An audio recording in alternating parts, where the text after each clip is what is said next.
नमस्कार दोस्तों, मेरा नाम है अंशु झा और आप मेरे साथ सुन रहे हैं मेरी ही लिखी हुई कहानियाँ।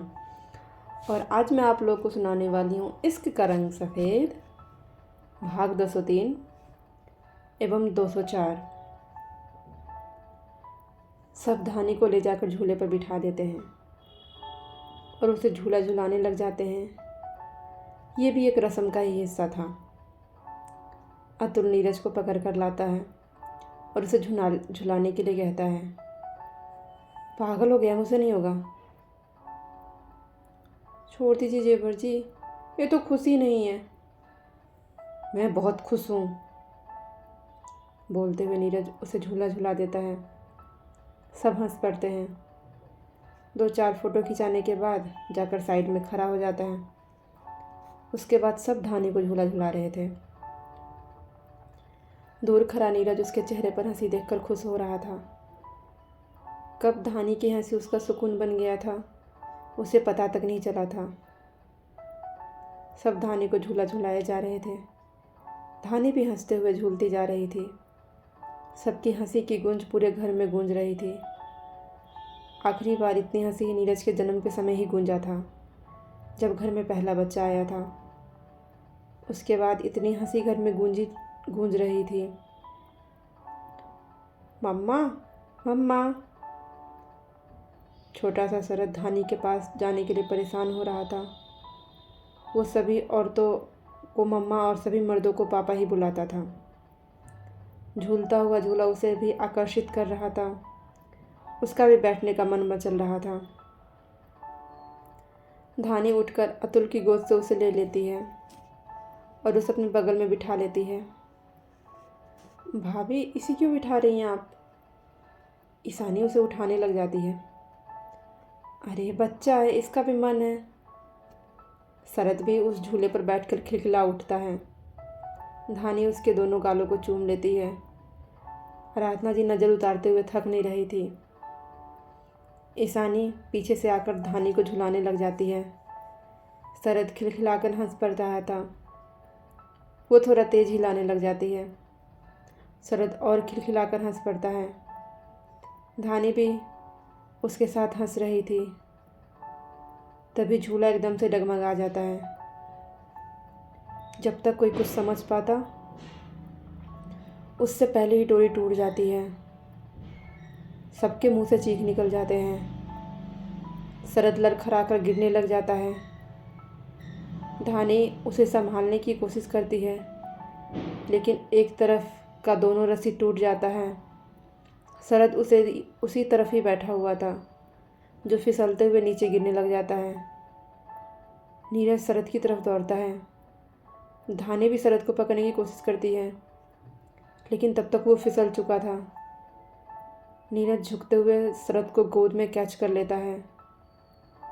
अतुल बाहर का खाना पीना देखने चला गया था। ईशानी अवाक सी रह जाती है।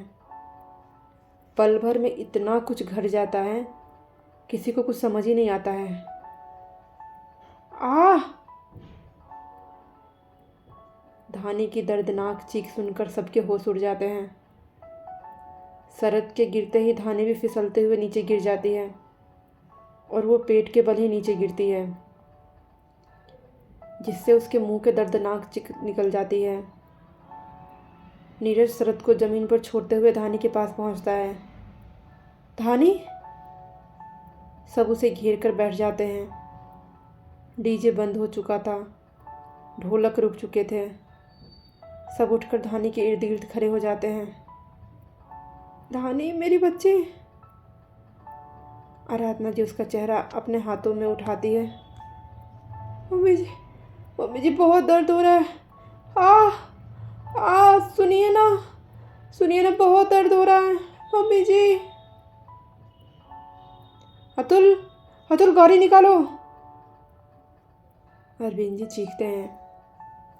नीरज सुन हो चुका था। उसे समझ नहीं आ रहा था कि क्या हो रहा है।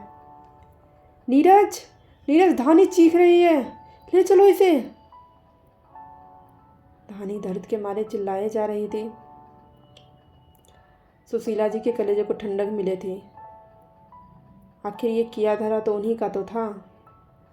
जब सब नाचने में व्यस्त थे, सबका ध्यान उस तरफ था, तो वो चुपचाप झूले के पास खड़ी होकर अपने हाथों में बांधे हुए अपने आंचल से हाथ छुपाते हुए आसानी से ब्लेड की सहायता से झूले की रस्सी को काट रही थी। बस थोड़ा सा डोर छोड़कर फूलों को लपेट देती है ताकि किसी को कोई शक ना हो, और झूले की एक तरफ आकर खड़ी हो जाती है। इसलिए एक ही तरफ का हिस्सा कटा हुआ था और आगे का कुछ डोर अटका हुआ था, जो थोड़ा भार पड़ते ही टूट जाता है। और जैसा उन्होंने सोचा था, धानी पेट के बल ही नीचे गिरती है और ये जानलेवा दर्द उनके मंसूबों को पूरे कर रहा था। नीरज, नीरज! गोविंद जी उसे हिला रहे थे। मैं ले जाता हूँ। अतुल धानी को गोद में उठाकर बाहर ले जाता है। सब आनंद फानंद में हॉस्पिटल के निकल जाते हैं। ईशानी अभी भी स्तब्ध सी खड़ी थी। ईशानी चलो। ईशान उसके कंधे पकड़ कर हिलाता है। भाई, मैंने जानबूझकर भाभी को नहीं गिराया है। पागल हो गई है, झूला टूट गया, तुमने कहाँ गिराया ये सब छोड़ो, चलो।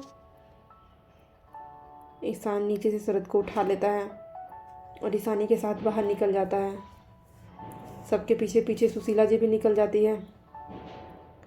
Doctor, doctor! धानी का इलाज उसी हॉस्पिटल में चल रही थी जिनका डॉक्टर उन्हें देखने घर आया गया था और अरविंद जी का दोस्त था। क्या क्या क्या हुआ सक्सेना? डॉक्टर, धानी गिर गई है। व्हाट? तुम लोग क्या कर रहे थे? तुम्हारा ध्यान कहाँ था? धानी को दर्द से चिल्लाते हुए डॉक्टर भी परेशान हो जाते हैं। डॉक्टर, ये सब बताने का समय नहीं है। देखो ना इसे कितना दर्द हो रहा है, कितना दर्द के मारे चीख रही है, कुछ करो ना। नर्स, जल्दी से आईसीयू में ले चलो, अल्ट्रासाउंड का मशीन तैयार करो। सबसे पहले मुझे अंदर की हालत जाननी होगी। बाकी 7वें महीने में ये चोट मामूली नहीं होगा। बच्चा तो ठीक होगा ना भाई साहब? भाभी जी देखने के बाद ही पता चलेगा, हम देखते हैं। अंकल, इन्हें बहुत दर्द हो रहा है, कोई इंजेक्शन लगा दीजिए ना। अतुल को धानी का दर्द देखा नहीं जा रहा था। अभी हम कोई पेन किलर नहीं लगा सकते हैं, पहले अंदर का कंडीशन पता करते हैं। दर्द जानलेवा हो रही थी। मम्मी जी, मम्मी जी, मम्मी जी, हमारा बच्चा! मम्मी जी, मम्मी जी, हम बच्चे के बिना नहीं जी पाएंगे। धानी आराधना जी का हाथ पकड़ लेती है। दर्द से छटपटा रही थी, लेकिन सबकी आवाज़ उसे सुनाई दे रही थी। कुछ नहीं होगा धानी, हिम्मत से काम लो बेटा, कुछ नहीं होगा, अपने ठाकुर जी पर भरोसा रखो। मम्मी, मम्मी जी, अगर हमारे बच्चे से और हमें में से किसी एक को बचाना पड़े तो आप लोग हमारे बच्चे को चुनिएगा। Stop it! क्या बकवास कर रही हो तुम? कुछ नहीं होगा तुम्हें। अंकल, मुझे मेरी वाइफ सही सलामत चाहिए। नीरज डॉक्टर को बोलता है। हाँ बेटा, नर्स ले चलो। नीरज के पकड़ से धानी का हाथ छूटता हुआ चला जाता है। धानी के जाते ही नीरज की आंखों से आंसू टपक जाते हैं। हर सपना टूटता हुआ नजर आ रहा था। सारी हिम्मत हार जाता है, दीवार से लगते हुए नीचे बैठ जाता है। क्यों क्यों क्यों उसके साथ ही ऐसा हो रहा था? नीरज को मोनिका की बात याद आने लग जाती है। याद रखना, तुमने मेरा दिल तोड़ा है ना, खुश तुम भी कभी नहीं रहोगे, तड़पोगे तुम हर खुशियों के लिए जिस तरह से मैं तड़प रही हूँ। कहते हैं ना, दुआ लगे ना लगे, लेकिन बद्दुआ ज़रूर लग जाती है। आराधना जी भगवान भगवान कर रही थी। भावना जी धानी के बच्चे के लिए दुआ कर रही थी। ईशानी और रिया भी भगवान को बस याद कर रहे थे। दुख के समय में इंसान को क्या याद आता है? तो बस भगवान। हर कोई अपने भगवान को याद कर रहा था। अतुल भी खामोशी से शरद को लेकर बैठा हुआ था। शरद भी चुपचाप टुकुर टुकुर सबको देख रहा था। चलता हुआ नीरज के पास जाता है और उसके गोद पर चढ़ने की कोशिश करता है। लेकिन नीरज को अपना होश कहाँ था। सब एकटक आईसीयू को देख रहे थे। आधा घंटा का समय किसी युग से कम नहीं लग रहा था। आधे घंटे बाद डॉक्टर साहब बाहर आते हैं। उनके चेहरे की मायूसी बता रही थी कि कोई खुशखबरी नहीं है। डॉक्टर, कैसी है मेरी बहू और बच्चा? सॉरी सक्सेना, बच्चे की धड़कन रुक चुकी है। कोई मूवमेंट नहीं दिख रही है। बच्चे की धड़कन सुनाई नहीं दे रही है। ये महीना बहुत ही रिस्की होता है। कोई फंक्शन था क्या? हाँ, गोद भराई थी। अरविंद जी की आंखों से भी आंसू टपक पड़ते हैं। धीरज रखो। धानी, मैंने पेन किलर दे दिया है। अब जब बच्चा का धड़कन ही नहीं है तो उसे दर्द में क्यों तड़पने देता? नहीं नहीं भाई साहब, ऐसा मत कहिए। मर जाएगी मेरी धानी। आराधना जी रोते हुए तड़प उठती है। सॉरी भाभी जी, लेकिन अब हमारे हाथ में कुछ भी नहीं है। तो अब क्या डॉक्टर? अरविंद जी अपना आंसू पोंछते हुए बोलते हैं, सर्जरी करके बच्चे को निकालना होगा, नहीं तो धानी के जान को भी खतरा हो सकता है। गुड़िया थी, डॉक्टर अफसोस के साथ बताते हैं। नीरज गुड़िया के नाम पर नज़र उठाकर देखता है। इतना वो अपनी बेटी के बारे में सोच रहा था कि उसे सपने में भी बेटी दिखाई देने लग गए थे। छोटी सी गुड़िया फ्रॉक पहने हुए उसके सिरहाने के पास खड़ी थी। कभी उसके सीने पर उछल रही थी तो कभी उसके पेट पर। उसे यह सपना अजीब लगता था। संकोच बस किसी को बता नहीं पाता था। उसे लगता था शरद ऐसे ही खेलता है उसके साथ, तो वो शरद का ही सपना देख रहा है। लेकिन फ्रॉक पहने हुए क्यों देख रहा है, उसे समझ नहीं आता था। आज सुबह भी तो यही सपना देखा था। वो एक बच्ची के साथ गार्डन में खेल रहा था और वो लड़खड़ाते हुए दौड़ रही थी और वो उसके पीछे दौड़ रहा था। नीरज, नीरज साइन कर दो। अरविंद जी एबॉर्शन पेपर उसके सामने लेकर आते हैं। नीरज भरी हुई आंखों से अरविंद जी की तरफ देखता है। डैड, डैड मुझसे नहीं होगा, मुझे मेरी बेटी चाहिए। नीरज बोलते हुए फफक पड़ता है। अरविंद जी उसे सीने से लगा लेते हैं। बस बस मेरा बच्चा, कोई बात नहीं, धानी दोबारा माँ बन जाएगी। सोचो, धानी कभी प्रेग्नेंट हुई ही नहीं थी। सक्सेना, धानी शायद ही दोबारा माँ बन पाएगी। डॉक्टर साहब एक और दुख का पहाड़ तोड़ते हैं।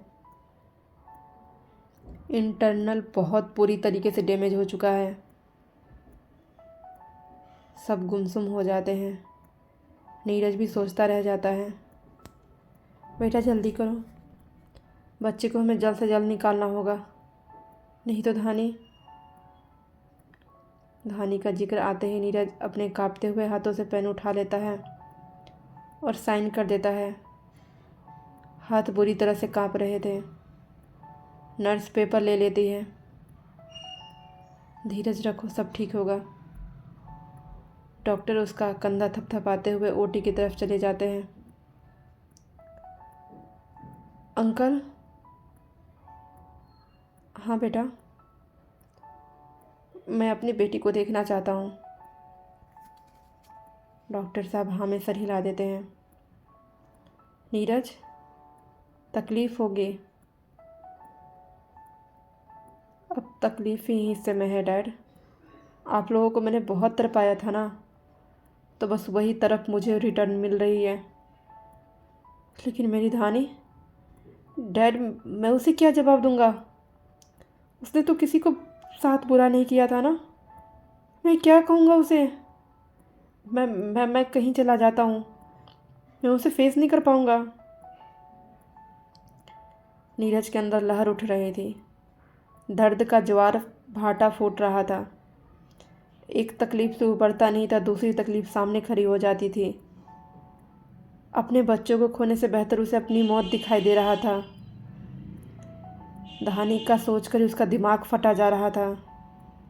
जिसका सपना ही माँ बनना था, अब वो कभी माँ ही नहीं बन पाएगी। ये सोचकर उसका कलेजा फटा जा रहा था।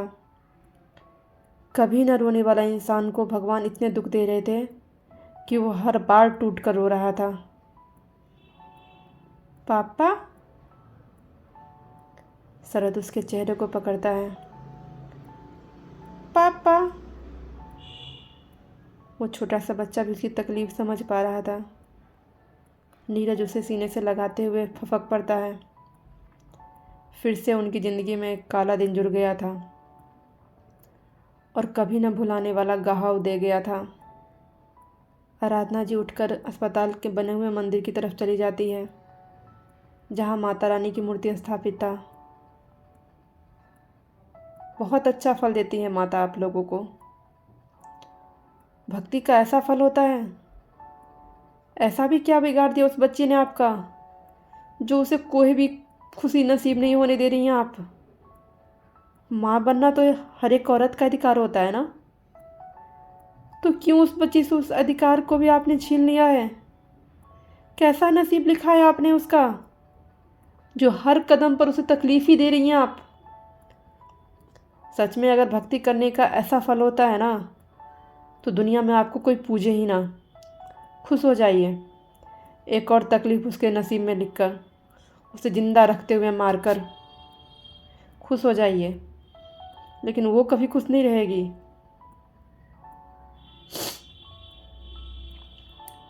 घंटों तक ऑपरेशन चलता है।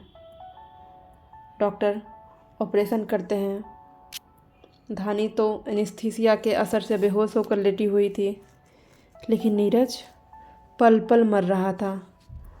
हर पल वो हजार मौत मर रहा था। धानी उसे बात बात पर उलाहना देती थी कि वो खुश नहीं है। कितना खुश है वो तो उसका आत्मा जान रहा था। खैर, जैसे तैसे वो ऑपरेशन संपन्न होती है। नॉर्मली बच्चों को बाहर निकालते ही नर्स बाहर सूचित करने आती है कि क्या हुआ है, और नाल काटते ही बच्चे की झलक भी दिखा जाते थे। लेकिन ये कोई नॉर्मल नहीं था। धानी की स्टिच लगाने के बाद सब बच्ची की तरफ ध्यान देते हैं। नीरज ने अपनी इच्छा डॉक्टर को पहले ही बता दिया था। डॉक्टर नर्स को बच्ची को साफ़ करने के लिए कहती है। साफ़ करके एक तौलिया में लपेटते हुए बाहर लेकर आते हैं। 7 महीने का बच्चा था। बहुत ही कमज़ोर था। आंखें बिल्कुल छोटी छोटी। आईब्रो तो उसके भी निकले ही नहीं थे। उंगली के समान उसके हाथ पैर थे। वजन शायद 1.5 किलो ही था। टाइम से पहले का ही बच्चा था, लेकिन था तो वो बच्चा जिसके हाथ पैर नाक कान सब कुछ था, और कुछ देर तक पहले शायद सांस भी थी। नीरज आगे बढ़कर अपनी बेटी को गोद में ले लेता है। सब उस छोटी सी बच्ची को देखकर फपक पड़ते हैं। सर पर बाल बहुत थे। दूध की तरह सफ़ेद थी, जिसकी रंगत गुलाबी होती जा रही थी। होठ बिल्कुल लाल थे। देखने में हूबहू नीरज की तरह लग रही थी।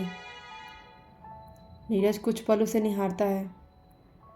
देखने से तो ऐसा लग रहा था कि वो सो रही थी। आंखें मूंदे हुए पलके भी नहीं निकले हुए थे। नीरज झुककर उसके छोटे से माथे को चूम लेता है और अपने सीने से लगाकर रो पड़ता है। सब इस मंजर को देखकर रो पड़ते हैं। यहाँ तक कि डॉक्टर और नर्स भी अपने आंसू रोक नहीं पाते हैं। एक पिता के लिए इस दुख से बढ़कर क्या होगा। अरविंद जी उसके कंधे को दबाते हैं, शांत कर रहे थे, लेकिन हर बीतते पल के साथ नीरज का कलेजा फटता जा रहा था।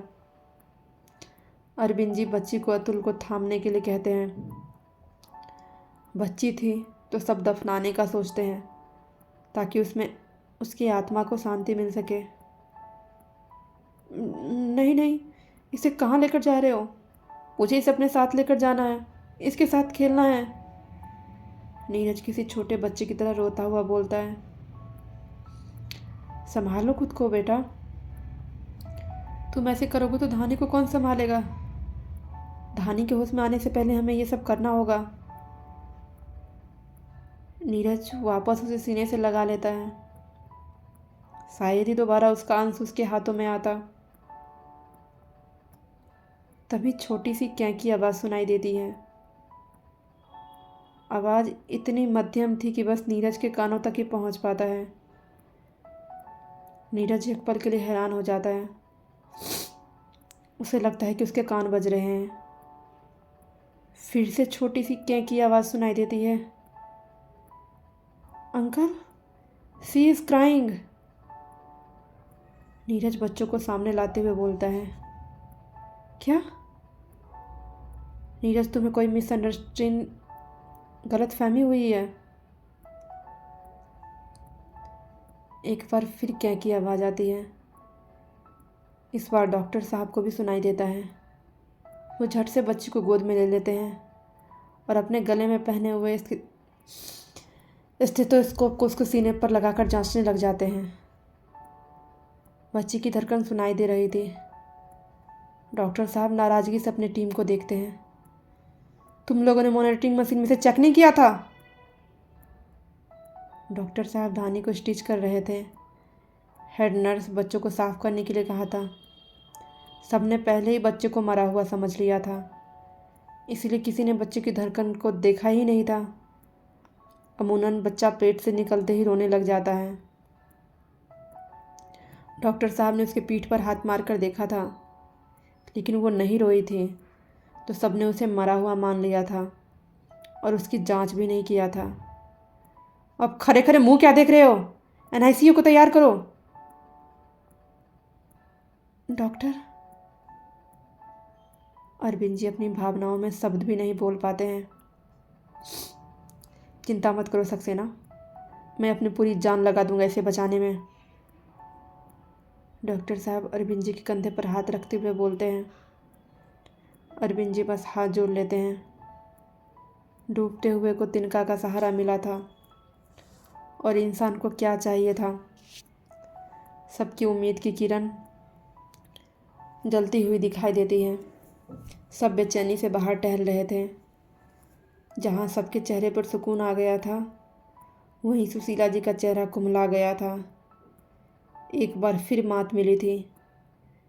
नन्हा शरद भी उनके दिए हुए दवाइयों के असर से बच गया था और अब नीरज और धानी का अंश भी उनके दिए हुए चोट से बच गया था।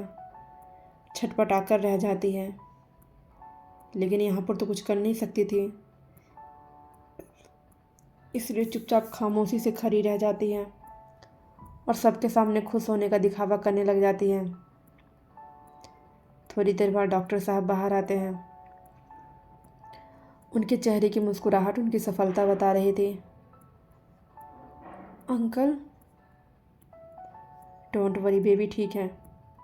समय से पहले हुई है, इसलिए हमें उसे अपने देखभाल के अंदर रखना होगा, क्योंकि अभी उसे सांस लेने में तकलीफ़ हो रही है। इसलिए कुछ हफ्ते या हो सकता है 1 महीना भर भी हमें रखना होगा। और आई एम सॉरी, मेरी टीम से जो गलती हुई और तुम सबको इतना दुख सहना पड़ा, मैं बहुत शर्मिंदा हूँ। थैंक यू अंकल, कोई बात नहीं, गलती इंसान से ही होती है। 1 महीना क्या, आप 2 महीने रख लीजिए, लेकिन मुझे मेरी बेटी सेफ चाहिए। डोंट वरी नीरज, वो मौत को मात को देकर आ चुकी है, उसे कुछ नहीं हो सकता है और अब मैं उसे कुछ नहीं होने दूंगा। हम लोग उसे देख सकते हैं? नहीं, इन्फेक्शन का खतरा है। ऑलरेडी वो इतनी देर बाहर थी, वही बहुत बड़ी बात है। नहीं तो उसे पेट से बाहर निकलते ही एनआईसीयू में भर्ती कर लेना चाहिए था, लेकिन हमारी भूल की वजह से वो बाहर रही। अब बाहर का पर्सन उनसे नहीं मिल सकता है, बल्कि हम लोग भी अब उससे नहीं मिल सकते हैं। एनआईसीयू के अंदर जो काम करती वही मिलती है। डॉक्टर की बात सुनकर सब संतोष कर लेते हैं। एक नज़र सामने से देखा ही था, बच्चा जिंदा है, इससे बढ़कर कुछ नहीं है। और मिलने के लिए इंतज़ार तो वो लोग सदियों तक कर सकते थे, ये तो कुछ दिनों का था। नीरज को अपनी सांस वापस मिलती हुई महसूस हो रही थी। नहीं तो ऐसा लग रहा था दम घुट सा गया था और वो सांस तक नहीं ले पा रहा था। धानी को कब तक होश आ जाएगा? 1-2 घंटे में होश आ जाएगा, लेकिन कमर का हिस्सा भी सुन रहेगा। उनमें जान कल तक आएगी। थैंक यू डॉक्टर, बहुत उम्मीद से तुम्हारे पास आया था और तुमने उम्मीद टूटने नहीं दिया। अरविंद जी कृतज्ञता से बोलते हैं। हाँ हाँ भाई साहब, आपने तो जीवन दान दिया है। भाभी जी, ये तो मेरा काम है, मैं चलता हूँ, मुझे ऑपरेशन करना है। गायनोलॉजिस्ट के डिपार्टमेंट के हेड डॉक्टर थे वो। हर ऑपरेशन उन्हीं की देखरेख में होता था। कुछ भी प्रॉब्लम हो तो हेड नर्स इनसे बताना, क्योंकि मैं अगले 2 घंटे तक बिजी हूँ। हाँ, तुम जाओ, अपना काम करो। हमारी बच्ची, वो बिल्कुल ठीक है और सुरक्षित है, चिंता मत करो। अरविंद जी हाँ में सर हिला देते हैं। सब चैन की सांस लेते हैं। कुछ 1 घंटे में सब 1000 मौत मरे थे। ईशानी डरते हुए नीरज के पास आती है। आई एम सॉरी भाई, मैंने जानबूझकर भाभी को नहीं गिराया था। पता नहीं वो कैसे गिर गई थी, मैं तो नॉर्मल झूला रही थी। नीरज नज़र उठाकर ईशानी की तरफ देखता है, जिसके आंखों में पछतावा था। भाई, इसने जानबूझकर नहीं किया था, गलती से हो गया था, प्लीज़ माफ़ कर दीजिए। अतुल भी ईशानी का साइड लेता है।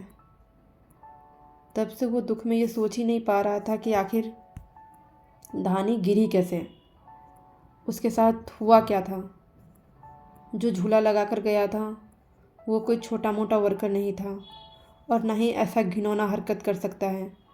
घर के फर्नीचर के काम वही करता था और आज स्पेशली रिया के डिमांड पर बीच हॉल में झूला लगा था और वो हटने वाला था, इसलिए टेम्परेरी लगा था। हर जगह लोहे की झूले लगी थी। हटने वाला था, इसलिए टेम्परेरी डोरी का झूला लगा कर चला गया था, लेकिन वो मजबूत काम करके गया था। धानी जैसे जैसे 2 बैठ जाती उस पर, तब भी झूला नहीं टूटता। आखिर किसी और को, उसके बच्चे को मारकर क्या फ़ायदा मिलता। अगर ईशानी की गलती से गिरती भी तो सामने की तरफ गिरती, लेकिन झूले की डोरी टूटी थी। नीरज की आंखों के सामने वो मंजर घूम जाता है, पहले शरद का गिरना और फिर धानी का गिरना, और दोनों का एक ही तरफ रखते हुए गिर रहे थे। भाई प्लीज़ मुझे माफ़ कर दीजिए, आप जो सजा देंगे मुझे मंजूर है। तुम्हें माफ़ी मांगने की ज़रूरत नहीं है। नीरज को अब अपने फ़ोन का ध्यान आता है, जो वो बेसुधी में ले नहीं पाया था। क्या हुआ भाई, क्या ढूंढ रहे आप? तुम्हारे फ़ोन में नकुल का नंबर है? हाँ। अतुल नकुल को फ़ोन मिला देता है। हेलो। सबने छुट्टी ले रखी थी तो नकुल ही ऑफिस संभाल रहा था। हेलो सर, फंक्शन अच्छे से हो गया? हाँ, मेरी कैबिन में जाकर मेरा लैपटॉप खोलो। क्या हुआ सर? जितना कहा है उतना करो ना। जी जी सर। नकुल जाकर नीरज का लैपटॉप खोलता है। नीरज उसे कुछ चीज़ें बताता है। भाई क्या कर रहे हैं आप? कुछ नहीं, सीसीटीवी फुटेज निकाल रहा हूँ, कुछ तो गड़बड़ हुई है। भाई मैंने अपने फ़ोन में रिकॉर्ड किया था सब कुछ, आप देख लीजिए, आपके कुछ काम का मिल जाए। रिया अपना फ़ोन नीरज को पकड़ा देती है। रिया ने अपना फ़ोन स्टैंड पर रखकर पूरा फंक्शन रिकॉर्ड करने का मन बनाया था। नीरज और अतुल खामोशी से उस वीडियो को देख रहे थे, लेकिन वीडियो में कुछ भी ऐसा नहीं था जो संदेहजनक लगे। सबका नाचना गाना सब रिकॉर्ड था, कुछ भी खास नहीं था। झूले को किसी ने हिलाया तक नहीं था और न ही धानी के बैठने से पहले झूले पर कोई बैठा था। वहीं सुशीला जी का दिल बुरी तरह से धड़क रहा था। डर के मारे कलेजा कांप रहा था, कहीं उनकी चोरी न पकड़ी जाए। लेकिन उन्होंने बड़ी सफाई से काम किया था। लेकिन सामने बैठा हुआ इंसान बाज से कम नहीं था। भाई, इसमें तो कुछ भी खास नहीं है। मुझे लगता है अनहोनी हुआ है। अतुल को कुछ खास दिखाई नहीं देता है, लेकिन एक जगह जाकर नीरज की नज़र जम जाती है जब वो सुशीला जी को झूले के पास खड़ा देखती है। ये औरत ये यहाँ पर क्या करने आई थी? नीरज फंक्शन में सुशीला जी के ऊपर ध्यान ही नहीं दिया था। उसका ध्यान तो बस धानी पर था, उसके चेहरे की हंसी पर था, जो एक पल में इस औरत ने रोने में बदल दिया था। इस औरत को किसने बुलाया था? माँ आपने? नहीं नीरज, ये आ गई थी तो मैंने मना नहीं किया था। नीरज की लाल आंखें देखकर आराधना जी डरते हुए जवाब देती है। हर हर महादेव। दोस्तों, तो आज का भाग यही ख़त्म होता है। मिलते हैं कल जल्दी से नए भाग के साथ। और प्लीज़ यार, जिन लोगों ने सब्सक्राइब नहीं किया चैनल को सब्सक्राइब कर दीजिए, नहीं तो मैं डेली एपिसोड नहीं दूंगी, आप लोगों को वेट करना पड़ेगा।